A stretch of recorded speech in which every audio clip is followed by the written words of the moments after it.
فوجی عدالتوں نے سانحہ 9 میں ملوث ملزمان کو سزائیں سنا دی۔ ISPR کے مطابق سانحہ 9 میں ملوث 25 ملزمان کو فوجی عدالتوں کی جانب سے سزائیں سنائی گئی ہیں۔ ضیاء الرحمان 10 سال قید بامشقت، جان محمد خان 10 سال قید بامشقت، محمد عمران محبوب 10 سال قید بامشقت، علی شان 10 سال قید بامشقت، داؤد خان 10 سال قید بامشقت، محمد حاشر 6 سال قید بامشقت، محمد عاشق 4 سال قید بامشقت، محمد بلال 2 سال قید بامشقت۔ پنجاب ریجمنٹل سینٹر مردان حملہ کیس میں سزائیں: شاکر اللہ 10 سال قید بامشقت، رحمت اللہ 10 سال قید بامشقت، عدنان احمد 10 سال قید بامشقت، یاسر نواز 2 سال قید بامشقت، سعید عالم 2 سال قید بامشقت۔ PF بیس میاں والی حملہ کیس میں سزائیں سنائی گئی ہیں، جس میں انور خان 10 سال قید بامشقت، بابر جمال 10 سال قید بامشقت۔ پنو کینٹ حملہ کیس میں بھی سزائیں سنائی گئی، جس میں محمد افاق 9 سال قید بامشقت۔ چکدرا قلعہ حملہ کیس میں بھی سزائیں سنائی گئی، داؤد خان 7 سال قید بامشقت۔ ملتان کینٹ چیک پوسٹ پر حملہ کیس میں سزائیں: زاہد خان 4 سال قید بامشقت،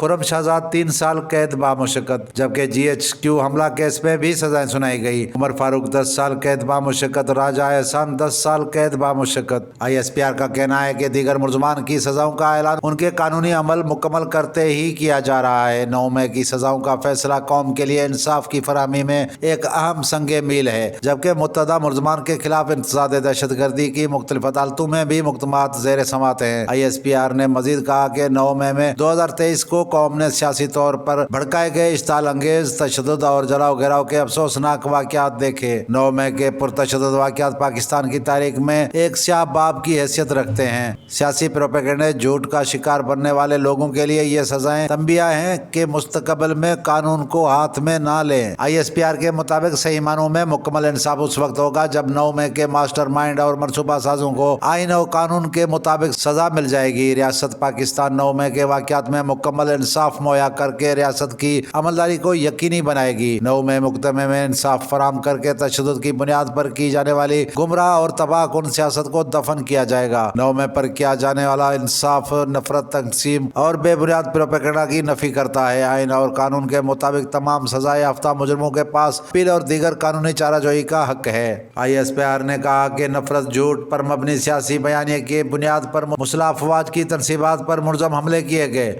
اور ان کی بے حرمتی کی گئی۔ یہ پرتشدد واقعات پوری قوم کے لیے ایک شدید صدمہ ہے۔ 9 مئی کے واقعات زور دیتے ہیں کسی کو سیاسی دہشت گردی کے ذریعے اپنی مرضی دوسروں پر مسلط کرنے کی اجازت نہیں دی جا سکتی۔ اس یوم سیاہ کے بعد تمام شواہد اور واقعات کی باریک بینی سے تفتیش کی گئی۔ ملوث ملزمان کے خلاف ناقابل تردید شواہد اکٹھے کیے گئے۔ کچھ مقدمات قانون کے مطابق field general court marshal K لیے بھجوائے گئے اور مناسب کارروائی کے بعد ٹرائل ہوا۔ ISPR نے کہا کہ 13 دسمبر 2024 کو سپریم کورٹ کے 7 رکنی آئینی بینچ نے زیر التوا مقدمات کے فیصلے سنانے کا حکم صادر کیا۔ یہ سزائیں تمام شواہد کی جانچ پڑتال اور مناسب قانونی کارروائی کی تکمیل کے بعد سنائی گئی ہیں۔ سزا پانے والے ملزمان کو قانونی تقاضے پورے کرنے کے لیے تمام قانونی حقوق فراہم کیے گئے ہیں۔